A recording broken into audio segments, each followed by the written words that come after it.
नमस्कार बहनों एवं भाइयों। 26 अगस्त को इस देश ही नहीं संपूर्ण विश्व के राजनीतिक सदाकांक्षा और उसके नए पारिस्थितिक संदर्भ को उजागर करने वाले, स्थापित करने वाले हमारे भगवान कृष्ण की जयंती है। यद्यपि कि भगवान कृष्ण आज से लगभग 5,500 वर्ष पूर्व अवतरित हुए थे, लेकिन विश्व में जहां भी सनातन धर्मावलंबी या उससे जुड़े हुए लोग हैं, वे सब भगवान कृष्ण की जयंती को, उनकी प्रकटाष्टमी को बड़ी ही श्रद्धा के साथ इसलिए मनाते चले आ रहे हैं कि भगवान कृष्ण ने सारी दुनिया के लिए उदात्त लक्ष्य की सिद्धि के लिए कुछ भी कर गुजरना हो, भले ही साधन उदात्त न हो, तो भी उसको इसलिए करने का संदेश दिया, इसलिए उसको प्राप्त करने के लिए प्रयत्न करने का संदेश दिया, जिससे विश्व में सद्धर्म की स्थापना हो सके और विश्व में व्याप्त आतताई आचरण, हिंसा का आचरण पूर्णतः समाप्त हो सके। उस जयंती के उन भगवान कृष्ण की जयंती के लिए मैं आप सबके लिए कुछ सद्यः रचित पंक्तियां परोसना चाहता हूं। आप सब उसे सुनने की कृपा करें। भगवान कृष्ण ने श्रीमद् भगवद गीता के माध्यम से संसार का जो पथ प्रदर्शन किया है, उसका किंचित संकेत मैंने इन पंक्तियों में दिया है। उसका विवेचन मैं इसको प्रस्तुत करने के उपरांत जरूर करूंगा, लेकिन अभी आप सब उसे सुनने की कृपा करें। मोह लोभादि को सत्वर है खाती कृष्ण की गीता। मोह लोभादि को सत्वर है खाती कृष्ण की गीता। कर्म आदर्श जन जन को सिखाती कृष्ण की गीता। मोह आदर्श को सत्वर है खाती कृष्ण की गीता। कर्म आदर्श जन जन को सिखाती कृष्ण की गीता। स्वार्थवश देश के प्रति द्रोह करते रात दिन जो भी, उन्हें रच कर महाभारत, उन्हें रच कर महाभारत मिटाती कृष्ण की गीता। उन्हें रच कर महाभारत मिटाती कृष्ण की गीता। हो कृष्ण के संग पशुपालन बताती कृष्ण की गीता। हो कृष्ण के संग पशुपालन बताती कृष्ण की गीता। हो कृष्ण के संग पशुपालन बताती कृष्ण की गीता, घोर आतंक खांडव को जलाती कृष्ण की गीता, घोर आतंक खांडव को जलाती कृष्ण की गीता, करे अपमान नारी का लहू उनका भी पीती वो, करे अपमान नारी का लहू उनका भी पीती वो, धर्म के मूल सतपथ को दिखाती कृष्ण की गीता, धर्म के मूल सतपथ को दिखाती कृष्ण की गीता, धर्म के मूल सतपथ को दिखाती कृष्ण की गीता। बहनों एवं भाइयों, ये अपने आप में कितना बड़ा तथ्य है कि कुरुक्षेत्र में जब दोनों ओर की सेनाएं पांडव पक्ष की और कौरव पक्ष की महाभारत युद्ध के लिए सन्नद्ध तैयार खड़ी थी,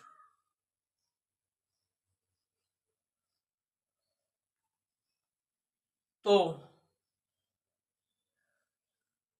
अपने शिष्य बने हुए अर्जुन के माध्यम से सारे विश्व अथच ब्रह्मांड को श्रीमद् भगवत गीता के 18 अध्यायों में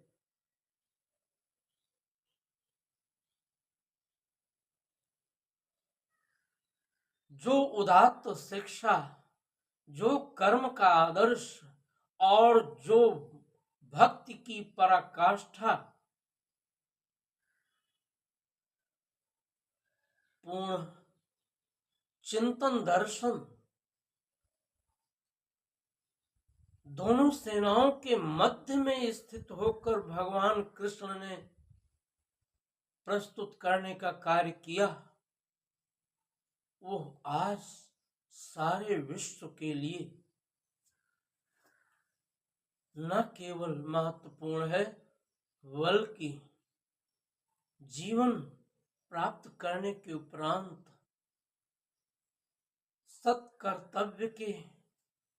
मूल स्वरूप को जन जन तक पहुंचाने का कार्य कर रहा है। श्रीमद् भगवत गीता में ज्ञान, भक्ति, ज्ञान, कर्म और भक्ति, इन तीनों ही तत्व दर्शनों का इतना सुंदर रूप में प्रस्तुतिकरण हुआ है और इतने प्रामाणिक रूप में हुआ है कि उसकी मिसाल कहीं दूसरी जगह खोजे नहीं मिल सकती।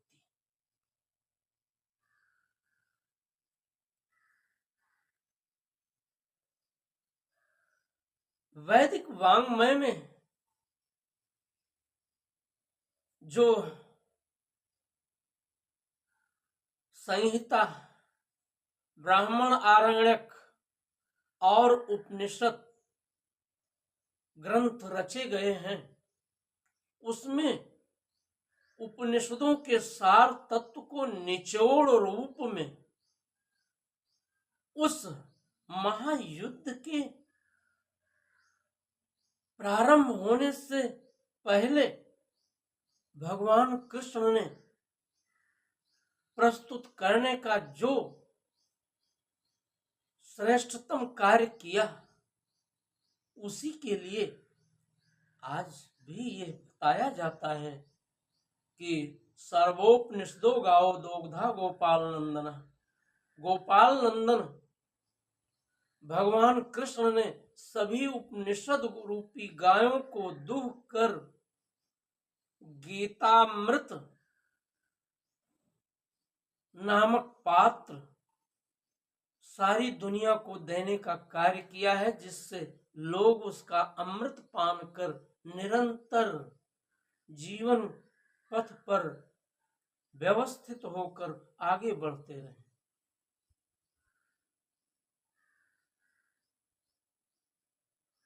आचार्य शंकर ने, जिन्हें आदर के साथ भगवान शंकराचार्य कहा जाता है, ईसा की 7वीं शताब्दी में उन्होंने वेदांत दर्शन की मीमांसा प्रस्तुत करते हुए त्रेता युगीन भगवान के अवतार, परमात्मा के अवतार राम और द्वापर युगीन भगवान के अवतार कृष्ण को जिस एकत्व की दृष्टि से अपनी साधना और अपनी समाधि दृष्टि से प्राप्त किया, उसको इस प्रकार व्यंजित किया है। अच्युतम केशवम राम नारायणम कृष्ण दामोदरम वासुदेवम हरिम। अच्युतम केशवम राम नारायणम कृष्ण दामोदरम वासुदेवम हरिम। श्रीधरम माधवम गोपिका वल्लभम श्रीजानकी नायकम रामचंद्रम भजे। जानकी नायकम रामचंद्रम भजे। तो स्पष्ट है कि तात्विक रूप में परमात्मा के पूर्णावतार स्वरूप भगवान राम और भगवान कृष्ण वस्तुतः अलग अलग न होकर एक ही हैं, और दोनों अवतारों के बीच में सिर्फ युग का अंतराल है। परमात्मा के स्वरूप को लेकर कोई अंतर नहीं है, दोनों एक ही हैं। इस तरह से हम ये समझ सकते हैं कि भगवान राम के मर्यादा पुरुषोत्तम स्वरूप से आगे बढ़कर द्वापर युग की परिस्थितियों पर वश भगवान कृष्ण ने श्रीमद् भगवद गीता में जिस सामाजिक, राजनीतिक और आध्यात्मिक चिंतन दर्शन को श्रीमद् भगवद गीता के माध्यम से प्रस्तुत करने का कार्य किया, वो सिर्फ सैद्धांतिक नहीं है, वो व्यावहारिक धरातल पर प्रयोग के अनंतर प्रस्तुत किया गया विचार है, जो उपनिषदों का सार तत्व है, वेदों का रहस्य भेदक प्रस्तुत ग्रंथ है। उसको हम लोग उस रूप में जानते हैं, और हमें श्रीमद् भगवद गीता में जो ज्ञान, कर्म और भक्ति का आदर्श और उच्चतम स्वरूप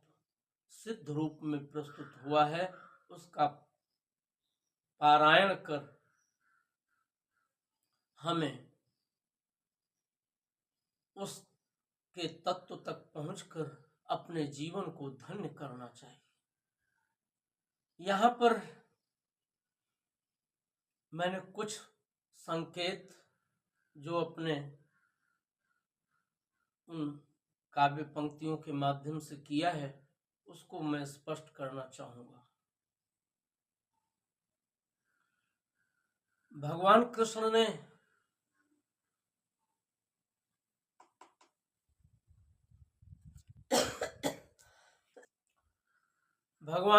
ने श्रीमद् भगवत गीता में हमारे लिए कितना सुंदर मनोविकारों की स्थिति का विवेचन करते हुए उसके विषयगामी होने पर उससे जीवन की दुर्दशा को चित्रित करने का कार्य किया है।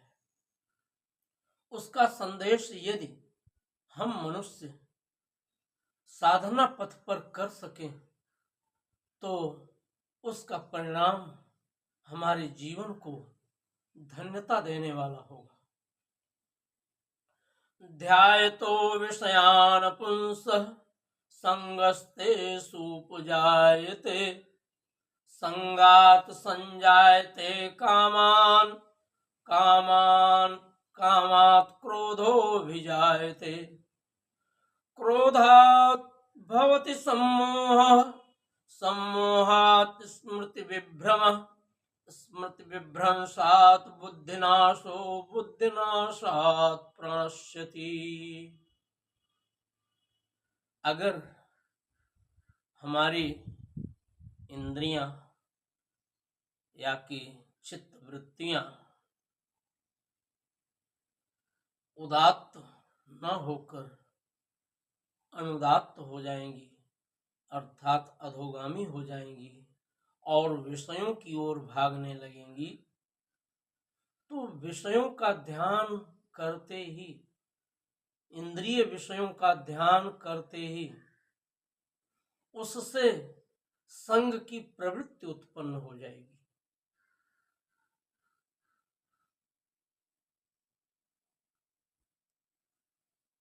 और जब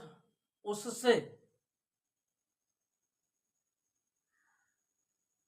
संग की प्रवृत्ति उत्पन्न हो जाएगी तो व्यक्ति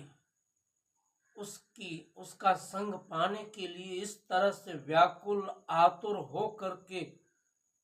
पागल मन वाला हो जाएगा। ध्यायतो विषयान् पुंसः संगस्तेषु उपजायते और उसके संग से हमारे भीतर अधोकाम की उत्पत्ति हो जाएगी उसकी जागृति हो जाएगी और उसकी पूर्ति न होने पर हमारे भीतर क्रोध पराकाष्ठा तक पहुंचकर प्रस्तुत होगा और उस क्रोध के फलस्वरूप और अधिक सम्मोहन विषयों के प्रति हमें निरंतर हमारे भीतर जागृत होकर हमें उत्प्रेरित कर उसी की ओर पागल होकर दौड़ लगाने के लिए कहने लगेगा और उससे स्मृति भ्रंश जब उत्पन्न हो जाएगा हम किंकर्तव्य विमूढ़ हो जाएंगे हम कुछ निर्णय ही नहीं कर सकेंगे कि हमारे लिए क्या करणीय है और क्या अकरणीय है हम क्या करें क्या न करें किस तरह से अपनी चित्त वृत्तियों को अपनी इंद्रिय वृत्तियों को विषयों की ओर अंधी दौड़ लगाने से रोक सकें ऐसा कुछ भी निश्चय करने की स्थिति में जब हम नहीं होंगे तो हमारी बुद्धि का नाश हो जाएगा और जब हमारी बुद्धि का नाश हो जाएगा हम कुछ निर्णय ही नहीं कर सकेंगे तो बुद्धि नाश हो जाने के बाद तो सर्वनाश ही एकमात्र अवसर बचता है हमारा सर्वनाश हुए बिना नहीं रहेगा हमारा जो मानव जीवन है वो पशुओं से भी बदतर होकर पूरी तरह से समाप्त हो जाएगा फिर जो ये मानव जीवन 84 लाख योनियों के बंधन से, उसमें जन्म लेने से मुक्ति के लिए अवसर देने हेतु हुआ है मानव के रूप में, वो समाप्त हो जाएगा, व्यर्थ हो जाएगा, उसका कोई उपयोग नहीं रह जाएगा और फिर हमें अनेक योनियों में उसी तरह से दर दर भटकना होगा जैसे उसके पहले हम भटकते रहे। इतनी स्पष्टता के साथ भगवान कृष्ण ने साधना के पथ पर हमें चलने के लिए अग्रसर किया है और उसके लिए योग का मार्ग अपनाने हेतु हमें प्रेरित किया है। लेकिन हम यदि उनकी दी हुई शिक्षाओं को अपने व्यावहारिक धरातल पर नहीं उतारते हैं तो हमारे इन ग्रंथों के पारायण करने का कोई अर्थ नहीं निकलेगा। श्रीमद् भगवत गीता और श्री रामचरितमानस तो आचरण के आचार शिक्षा देने वाले ग्रंथ हैं। अगर हम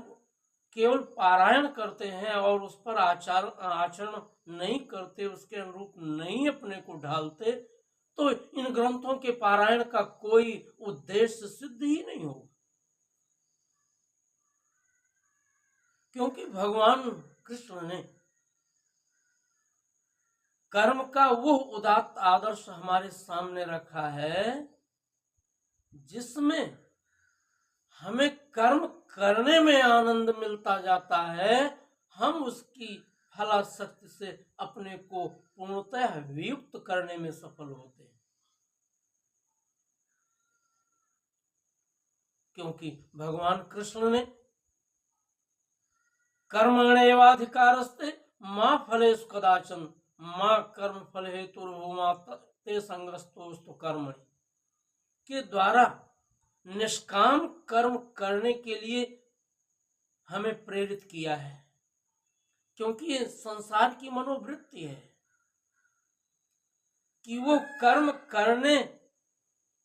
की सोचता भर है, लेकिन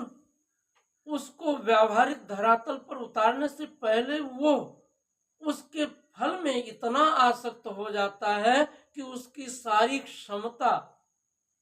फल में लग जाती है, कर्म उसके लिए गौण हो जाता है या वो कर्म से अलग हो जाता है।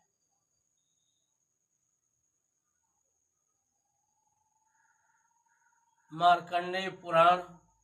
के अंश सत्यनारायण व्रत कथा में भी ये बात आई है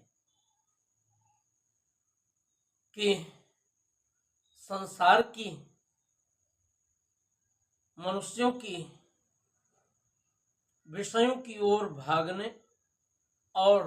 विषयों के लिए विषय भोग अपनी इंद्रियों के लिए भोग सामग्री संग्रहित करने हेतु अधिक प्रवृत्ति वाली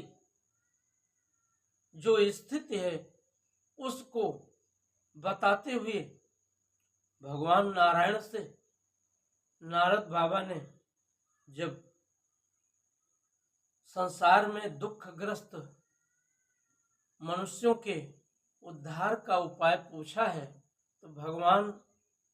नारायण ने वो उपाय जब बताया है तो नारद बाबा ने यही कहा है कि ये मनुष्य,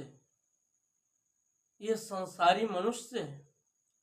विषयों की ओर भागने वाला है, इसकी दृष्टि कर्म में नहीं, इसकी दृष्टि सत्य में नहीं, बल्कि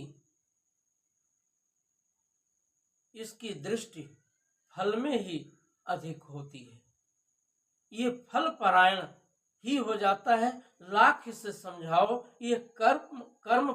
परायण नहीं बनना चाहता, नहीं बनता है। ऐसा इसलिए कि इस संसार में ज्यादातर लोगों का स्वभाव सत्य निष्ठा में नहीं, सत्य रूप परमेश्वर की आराधना में नहीं, बल्कि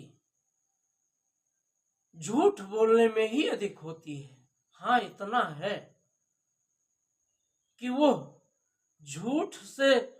बोलने से मिलने वाले फल को नहीं चाहता। वो फल तो सत्य बोलने वालों को जो मिलता है वो चाहता है। वो पाप तो करने में प्रवृत्त होता है, लेकिन पाप कर्म का फल वो नहीं चाहता। वो वस्तुतः पूर्ण कर्म का फल चाहता है। भला कैसे संभव है? क्योंकि हर कर्म का तो कर्म विपाक फल सुनिश्चित है। हम करेंगे पाप, हम बोलेंगे झूठ, हम करेंगे अन्याय, हम करेंगे शोषण, हम दूसरे की संपत्ति का करेंगे अपहरण, और हम मंगलमय और सुखी जीवन का फल क्या प्राप्त कर पाएंगे? असंभव है। क्योंकि जब त्रिभिर्वर्षे त्रिभिर्मासे त्रिभिर्पक्षे त्रिभिर्दिने अवश्यमेव भोक्तव्यम कर्म फल स्वभाव शुभम से यह बात सिद्ध है कि जो भी हमारे द्वारा कर्म किया जाएगा, चाहे वो शुभ हो अथवा अशुभ हो, उसका फल मिलना सुनिश्चित है। चाहे वो इस जन्म में मिले या बच जाने पर अगले जन्म में भाग्य बनकर मिले। अब भाग्य, अगर हमने सत्कर्म किया है और उसका फल शेष है, तो अगले जीवन में हमारे लिए सौभाग्य बनकर वो प्रस्तुत होगा, जितना भोगने से बचा हुआ रहा है। और अगर हमने दुष्कर्म किया है, पाप किया है, तो उसका जितना फल इस जीवन में भोगने से बचा हुआ है, वो अगले जीवन में दुर्भाग्य बनकर हमारे साथ हो जाएगा, और उसके कारण हम अगले जीवन में उसके फल स्वरूप पीड़ा भोगने का कार्य करेंगे। तो इसीलिए भगवान कृष्ण ने श्रीमद् भगवद गीता के माध्यम से हम सबको कर्म का क्या उच्चतम आदर्श है उसको सिखाने का कार्य किया है। उसको हम लोग अपने जीवन में यदि उतारते हैं तो वही हमारे जीवन की सार्थकता है। भगवान कृष्ण ने राष्ट्र का हित देखा, देश का हित देखा, देश हित, देश की रक्षा, देश के कल्याण और देश की एकता के मार्ग में जो भी लोग आए, क्योंकि राष्ट्र की एकता और राष्ट्र का सर्वोच्च हित यही है कि राष्ट्र में राष्ट्र विरोधी शक्तियां किसी भी रूप में, राष्ट्र विरोधी प्रवृत्तियां किसी भी रूप में पनपने न पाए, और अगर वे पनप रही हो तो उनको हर संभव, हर तरह से हम मिटाने के लिए सन्नद्ध हों। उसके लिए उन सभी सामर्थ्यों का उपयोग करें जो राष्ट्र की एकता और राष्ट्र की आभ्यंतर सामर्थ्य और उसकी सुरक्षा, उसकी उन्नति के लिए उपयोगी है, उन सब का उपयोग करें। इसीलिए भगवान कृष्ण ने 11 अक्षौहिणी सेना की सामर्थ्य वाले कौरवों को साथ न देकर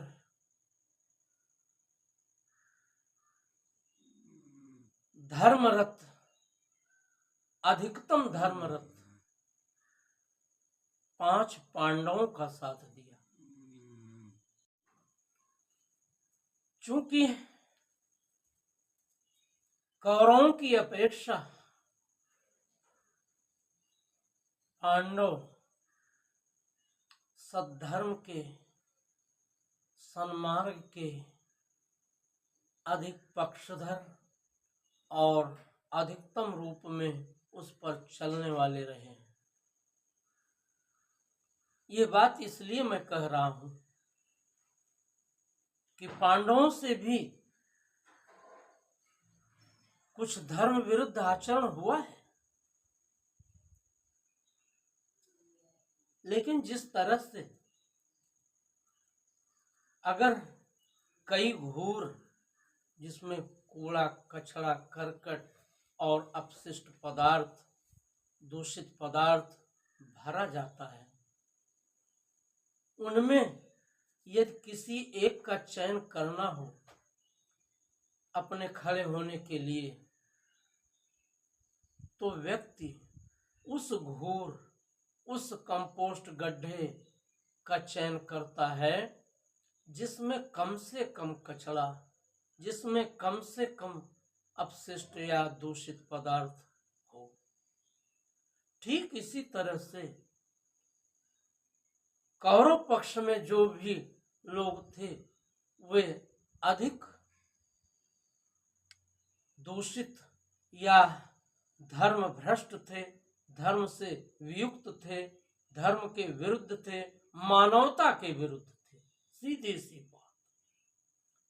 इस देश की एकता, इस देश की शांति, इस देश की के अभ्युदय और इस देश के गौरव के विरुद्ध थे।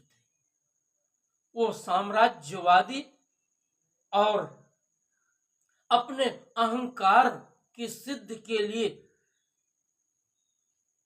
अन्याय के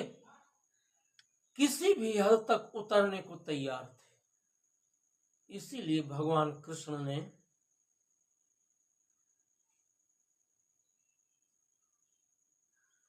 यह उद्देश्य बनाया कि कौरवों और उसके पक्ष में कौरवों और उसके पक्ष में खड़ी 11 अक्षौहिणी का साथ न देकर अधिकतम धर्म की ओर अग्रसर 5 पांडवों और उनके साथ खड़ी 7 अक्षौहिणी सेना के साथ खड़ा होना अपना उद्देश्य सुनिश्चित किया। और राष्ट्र के संगठन के लिए, राष्ट्र की सुदृढ़ता के लिए, राष्ट्र की एकता के लिए उन सब आतताई, देश विरोधी, अहंवादी, मानवता के विरोधी, प्रजा का शोषण करने वाले, जनता का शोषण करने वाले और अपनी समृद्धि के लिए हर दुष्कृत्य करने वाले कौरवों को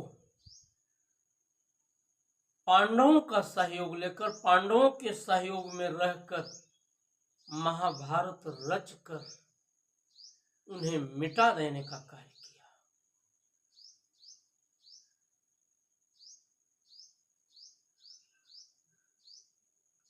क्योंकि कौरव मिटे या पांडव, सत्यमेव भारत की जय हो। आज हमारे देश में ऐसे तमाम लोग हैं जो देश विरोधी कार्य में लगे हुए हैं। अनेक राजनीतिक दल हैं जो अपने विरोधी दल का विरोध करते करते अपने देश और अपने देश के हित का, अपने देश के गौरव का, अपने देश की एकता का भी विरोध करने लगते हैं।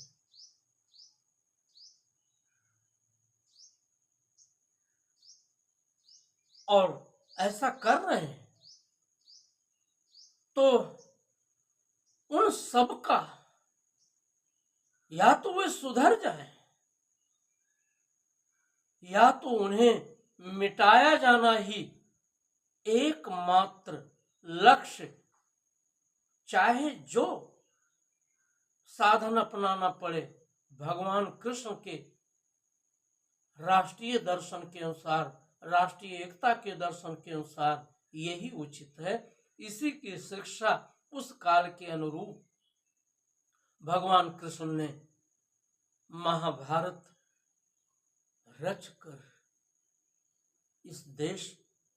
के देश विरोधियों को, मानवता के विरोधियों को, हिंसाचारियों को,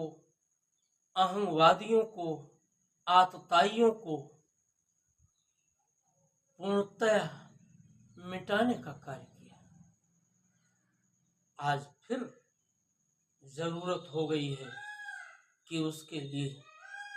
सभी देश हितैषी शक्तियां, सभी देश हितैषी लोग एकजुट होकर देश के भीतर और देश के बाहर जो हमारे देश का अहित चाहने वाले, हमारे देश का विरोध करने वाले आतताई लोग हैं, उन सब का एकजुट होकर या तो सुधार करें या तो उनका सफाया करने का कोई अवसर न छोड़ें, उन्हें कोई मौका न दें। क्योंकि इतिहास से हमें सीखने की जरूरत है कि अगर पृथ्वीराज ने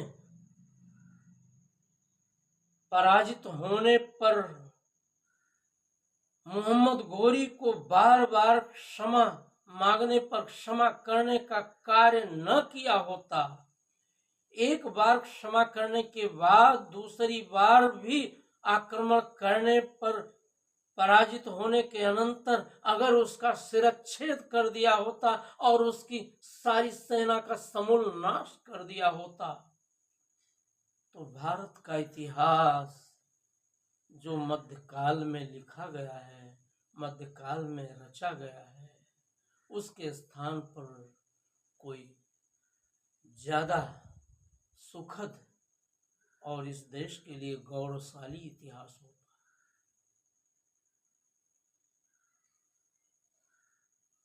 इतना ही नहीं, भगवान कृष्ण ने जो शक्तियां पांडवों के नेतृत्व में और उनके नेतृत्व में पांडवों के साथ खड़ी होने के लिए तैयार हुई, उन सबका उपयोग, उन सबका संगठन महाभारत में देश विरोधी शक्तियों के लिए करने का कार्य किया है। आज भी जरूरत है कि हमारे देश में और हमारे देश से बाहर भी जो हमारे देश की देश हितैषिणी शक्तियां हैं, हमारे ही देश के जो लोग दूसरे देश में जाकर के बस गए हैं और इस देश का निरंतर अभ्युदय चाहते हैं, और इस देश में जो लोग इस देश का ही सर्वोत्तम हित चाहते हैं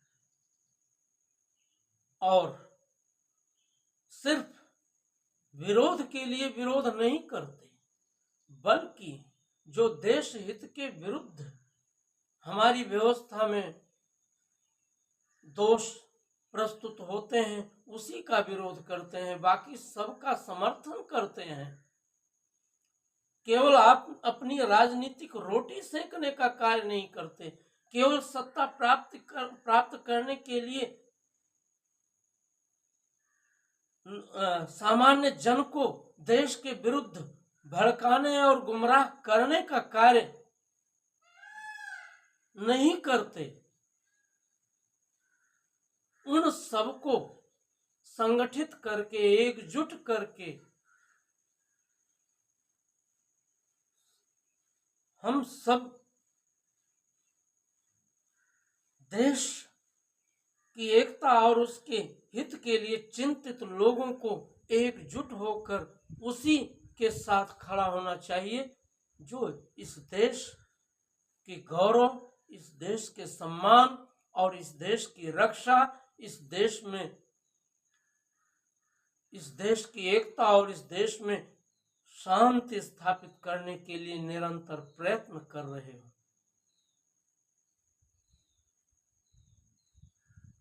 बिना भेदभाव के लिए पूरे देशवासियों को एकजुट होकर अपने देश के विरुद्ध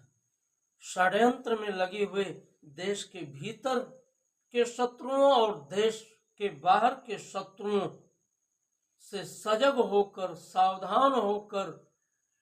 कौशल के साथ भिड़ना होगा, जिससे देश की सर्वतोभावेन एकता रह सके और सुरक्षा हो सके। इसी के साथ आज जिसकी उपेक्षा हो रही है, हमारे देश में भगवान कृष्ण ने विशेष तौर से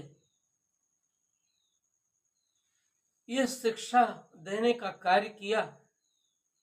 कि यह देश तभी समृद्ध रहेगा जब इस देश में कृषि के साथ पशुपालन का पुष्कल कर्म निरंतर होगा।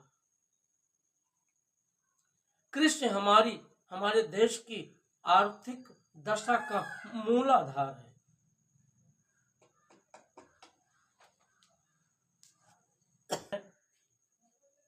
और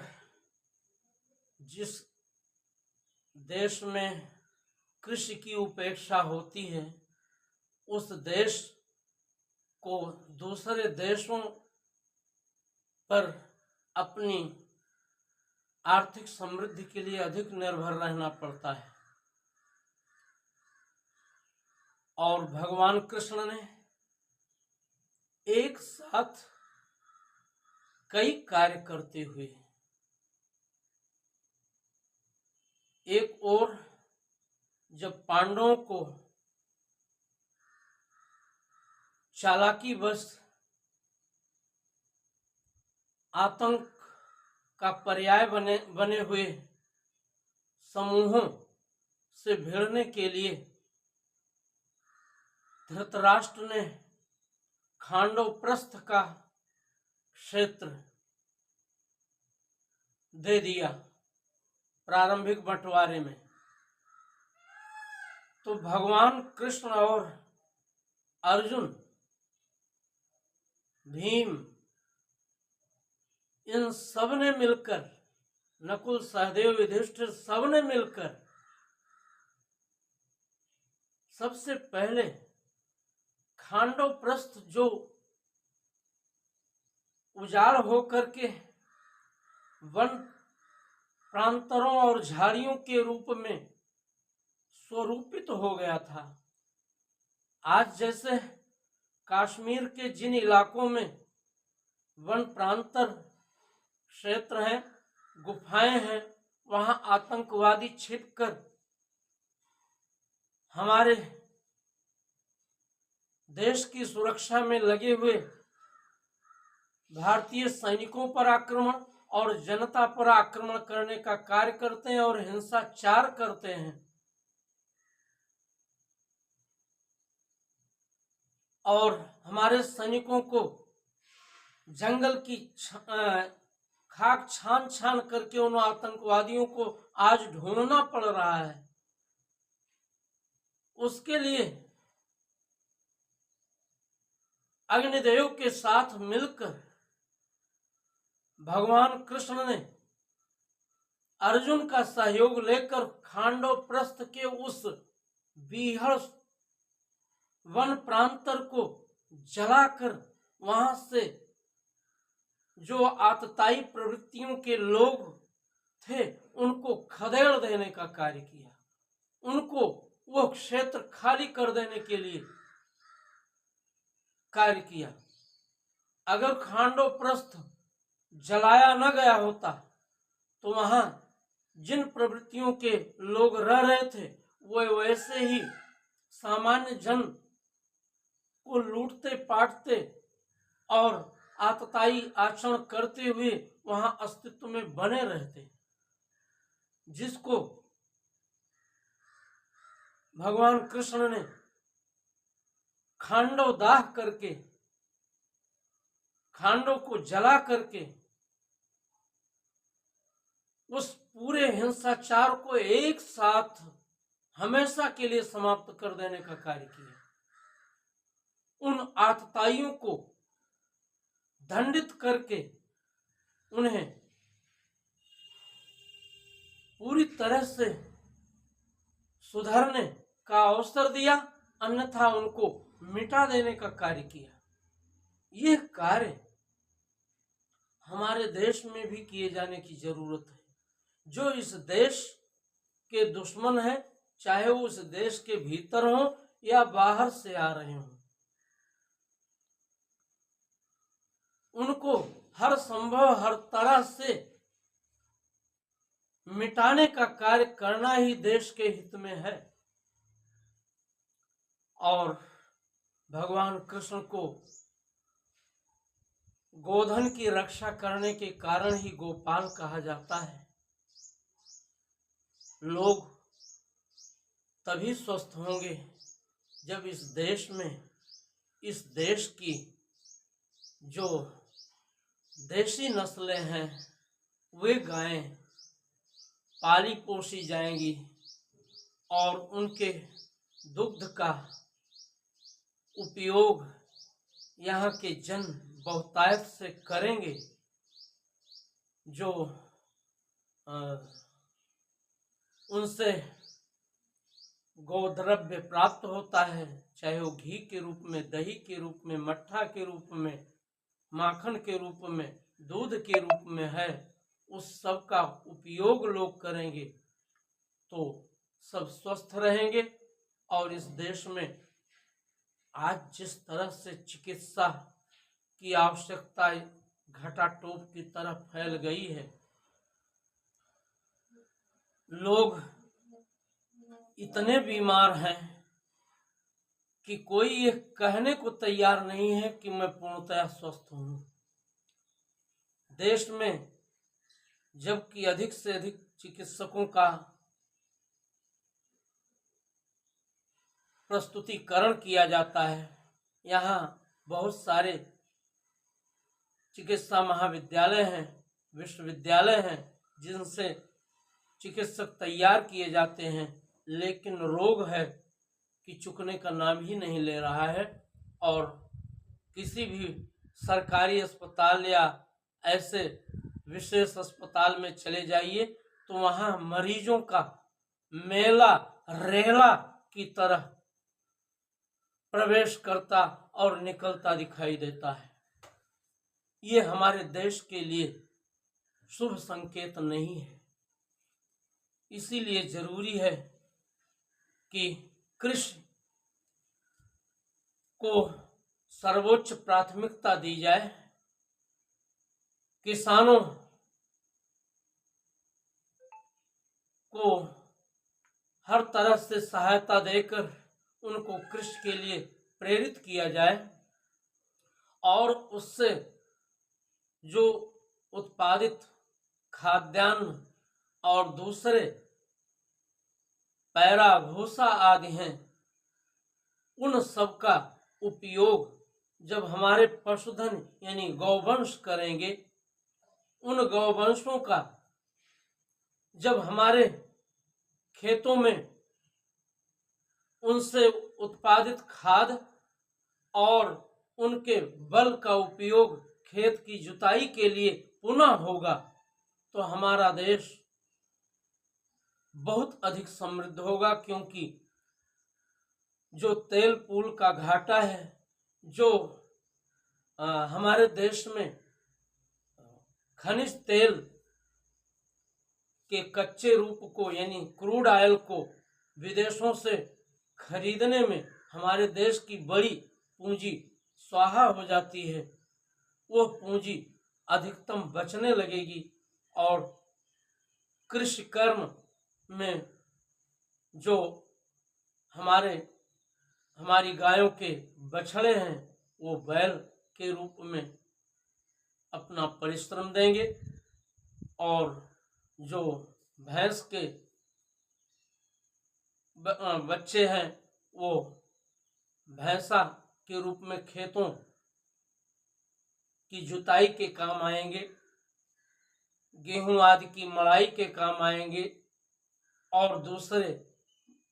माल ढुलाई आदि के लिए बैलगाड़ी में फिर से जुतने लगेंगे तो हमारा देश समृद्ध होगा और हमारे देश की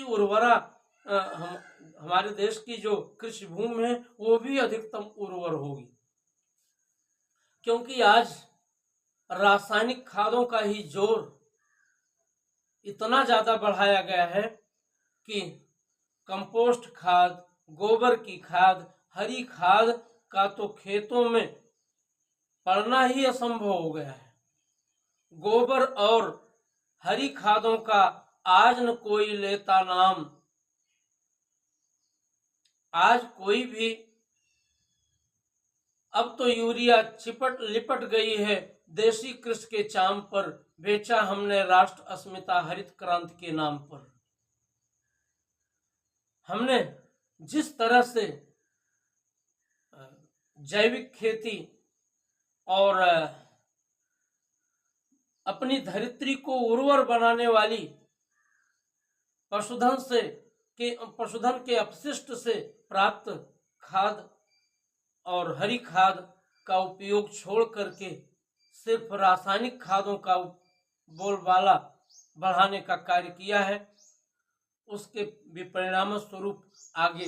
हमारी धरती के बंजर हो जाने का खतरा उत्पन्न हो गया है। हमारे देश की कृषि भूमि के उर्वरा रहित हो जाने का खतरा हो गया है और जिसको हम हरी खाद, गोबर की खाद और जैविक खाद यानी केचुआ द्वारा तैयार की गई खाद और कंपोस्ट खाद से फिर से पुष्कल बनाने का कार्य हम अपनी धरती को कर सकते हैं। इसकी शिक्षा भगवान कृष्ण ने अपने जीवन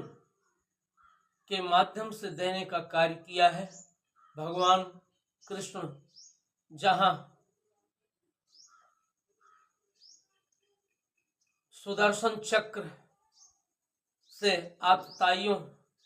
का शमन करने का कार्य करते रहे हैं, वहीं लोगों में वंशी धुन के माध्यम से यह शिक्षा देते रहे हैं कि जब अपने देश के भीतर के और देश के बाहर के देश विरोधी तत्वों को मिटाकर कृषि कर्म और पशुपालन का कार्य हम सम्यक करेंगे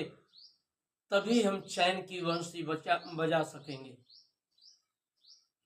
भगवान बलराम का हल कृषि कर्म को ही उत्प्रेरित करने वाला आचरण है। वो केवल भगवान बलराम का हथियार मात्र नहीं रहा है, बल्कि वो कृषि का हथियार रहा है। और कल ही भगवान बलराम की आने वाली जयंती है, जिसमें हल षष्ठी भगवान बलराम की जयंती के रूप में मनाई जाती है और जिससे हम कृषि कर्म को बढ़ाने की दिशा में प्रेरित होने का कार्य करते हैं। इसकी शिक्षा भी भगवान कृष्ण और बलराम ने देने का कार्य किया है। कृषि कर्म और पशुपालन ये दोनों हमारे देश की समृद्धि के लिए परम आवश्यक है। और ये बात तो मैंने बता ही दिया है कि खांडव वन का दाह भगवान कृष्ण को क्यों करना पड़ा, उसका दाह क्यों कराना पड़ा और किस तरह से सामान्य जन का शोषण करने वाले उन पर आतताई आक्रमण करके उन के साथ लूटपाट करने वाले, उनकी संपत्तियों की छिनैती करने वाले और उनको मौत के घाट उतारने वाले आतताई जनों को हमेशा के लिए समाप्त कर देने का कार्य भगवान कृष्ण ने किया। भगवान कृष्ण के जीवन से संबंधित ऐसे बहुत सारे कार्य हैं जो आतताइयों के विरुद्ध ही रहे हैं, हिंसाचारियों के विरुद्ध ही रहे हैं, देश विरोधियों के विरुद्ध ही रहे हैं। इसीलिए आज पुनः इस विचारमाला में मुझे ये कहना पड़ रहा है। अभी हाल राजकीय आरजीकर चिकित्सा महाविद्यालय जो कोलकाता में स्थित है, वहां एक महिला चिकित्सक के साथ जो दरिंदगी घटित हुई है और देश के कोने कोने में जहां जहां ऐसी दरिंदगी घट रही है, उसका नियमन अब तभी किया जा सकता है जब हम द्वापरकालीन भगवान कृष्ण के कार्याचरण से शिक्षा ग्रहण करेंगे। जब भरी सभा में द्रौपदी का दुशासन, दुर्योधन और कर्ण ने अपमान किया और एक से एक पुरोधा, द्रोणाचार्य के रूप में, भीष्म पितामह के रूप में और धृतराष्ट्र के रूप में वहां उपस्थित थे और उन आतताई दुर्योधन और दुशासन के विरुद्ध किसी ने एक शब्द भी बोलने का कार्य नहीं किया, सिर्फ महात्मा विदुर को छोड़कर। तभी यह सुनिश्चित हो गया था कि इस देश में नारी सम्मान की रक्षा के लिए उस हद तक उतरना पड़ेगा जिस हद को लोग सामान्यतः पसंद नहीं करते। लोगों को वैसा आचरण अच्छा नहीं लगता। जिस दुशासन ने देवी द्रौपदी को नग्न करने के लिए उनका वस्त्र खींचने का कार्य किया था, यदि भगवान कृष्ण ने वस्त्र बढ़ाकर उनकी मर्यादा की रक्षा करने का कार्य कर लिया था, लेकिन एक नारी के अपमान के लिए किसी का अगर हाथ भी बढ़ता हो तो उसका हाथ उखाड़ दिया जाना चाहिए, उसकी भुजा उखाड़ दी जानी चाहिए। ये महाभारत में घटित हुआ। यहाँ बहु बेटियों, बहनों, माताओं का घोर अपमान ही नहीं, उनके साथ बलात्कार और उनकी हत्या तक कर दी जाती है। और हमारा न्यायाधिकरण, हमारा शासन प्रशासन केवल कानूनी दांव पेंच में उलझा रहता है, किंकृत्य विमूढ़ हो जाता है। आप सब जानते हैं कि देवी द्रौपदी का जिस दुशासन ने वस्त्र हरण करने का कार्य किया था, उनको अपमानित करने, उनको नग्न करने के इरादे से, और उनको नग्न होने पर अपनी जंघा पर बिठाने के लिए जिस दुर्योधन ने अपनी जंघा ठोकी थी, और जिस द्रौपदी को कर्ण ने वेश्या तक कह डाला था, उस घोर अपमान का बदला लेने के लिए भगवान कृष्ण ने भीम और अर्जुन का पूरा साथ दिया, पूरा समर्थन किया। दुशासन की भुजा युद्ध के मैदान में वीर भीम ने उखाड़ डाली और उसकी छाती फाड़ करके उसका लहू तक पी डाला और उसी के लहू से अपने खुले हुए जूड़े को द्रौपदी ने बांधने का कार्य किया। इसकी जरूरत आज हो गई है। भले ही उस काल में बहुतेरे लोग भीम के उस कृत्य को अच्छा नहीं कहते, लेकिन किसी भी नारी का, वो चाहे वेश्या ही क्यों ना हो, अगर उसका भरे समाज में अपमान किया जाता है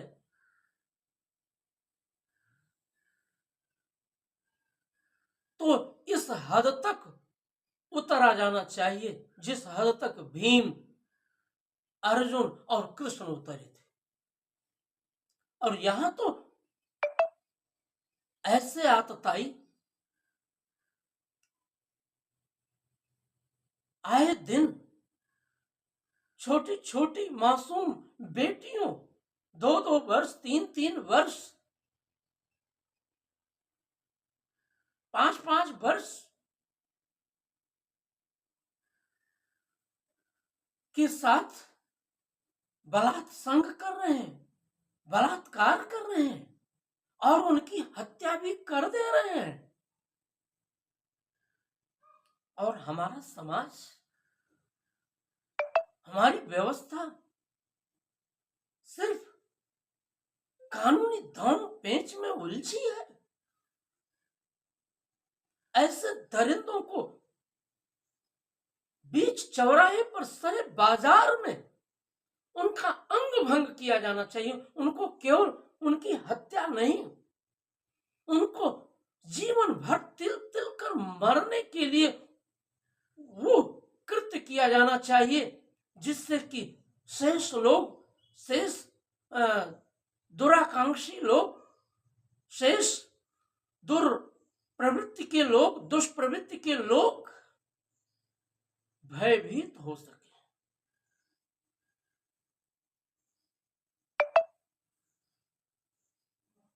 फिर न कभी निर्भया कांड हो। यदि इतना तुम कर दो, दोनों हाथ काट दुष्टों के पूर्ण नपुंसक कर दो, यह सबसे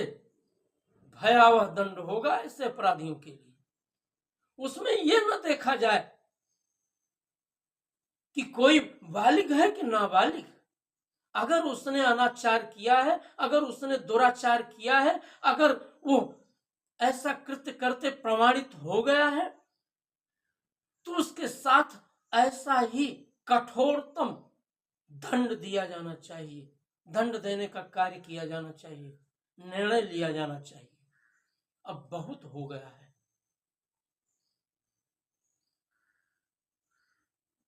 अगर ये आतताई बने हुए हैं और इनके भीतर इतनी क्रूरता, इतनी हिंसा, इतना दुराचार का उद्दंड स्तर है तो शासन को इनसे भी अधिक क्रूरतम बनकर, इनसे अधिक क्रूर बनकर, इनसे अधिक कठोर बनकर, क्रूरतम होकर इनको दंड देने का कार्य करना होगा। हमारे देश में जो थानों के रिकॉर्ड में ऐसे कृत्य दर्ज होते हैं उनकी संख्या प्रतिवर्ष लाख या लाखों में होती है।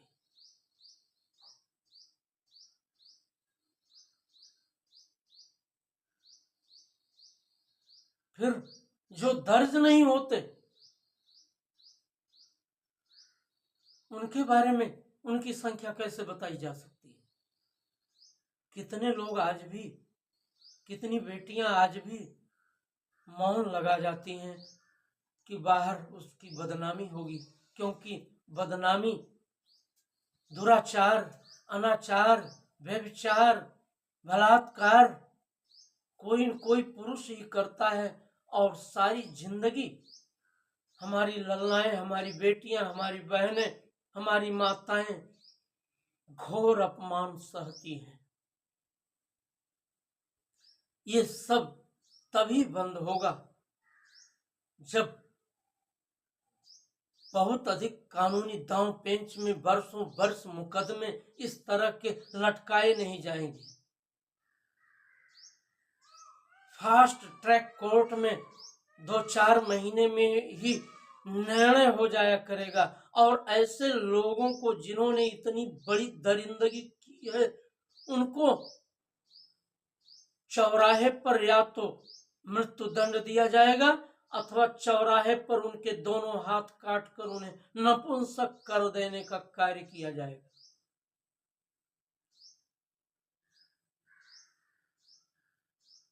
अब इससे कोई, क्योंकि जब न अपने माता पिता का, न समाज का, न कानून का, किसी का डर ही लोगों में नहीं है, और लोग ऐसे दुष्ट लोग बेखौफ अपना दुष्कृत्य करने पर आमादा हैं, तो उनको कठोर दंड देने के लिए, भयंकरतम दंड देने के लिए हमारी शासन व्यवस्था को भी आमादा होना पड़ेगा।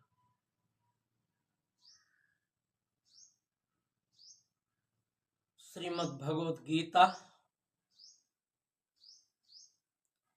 इसके लिए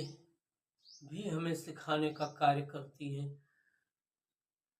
अपने देश में जहाँ यत्र नार्यस्तु पूजन्ते रमन्ते तत्र देवता, जहाँ माँ दुर्गा के रूप में नवरात्र पर्व के अवसर पर हम अपनी बहु बेटियों, नारियों, माताओं का पूजन करते हैं, सम्मान करते हैं, उनका इस तरह से न केवल अपमान बल्कि उनके साथ दुराचार और उनकी हत्या तक की घटनाएं जो आज आए दिन की जा रही हैं, उसको रोकने के लिए इस तरह से कठोरतम होना आवश्यक हो गया है। तभी श्रीमद् भगवत गीता हमें धर्म का सतपथ दिखाने का कार्य करेगी। धर्म का सतपथ भी लोगों के लिए भय के बिना दिखाई नहीं दे रहा है। अब चूंकि किसी भी प्रकार का भय लोगों में नहीं रहा, इसलिए वे न तो समाज से डर रहे हैं, न धर्म से, न ईश्वर से और न कानून से। उनको डराने के लिए शासन को उस हर स्तर पर कठोर होना होगा जिससे दुराचारी लोग, हिंसाचारी लोग इतने भयभीत हों कि फिर उनकी हिम्मत ऐसे दुष्कृत्य को करने के लिए न हो। इन्हीं शब्दों के साथ आप सबको धन्यवाद। आप सबने मेरी बात को सुना, और अगर मेरी बात में आपको कुछ भी अच्छा नज़र आता हो, उसे लोगों तक जरूर पहुंचाएं, और आज इसकी आवश्यकता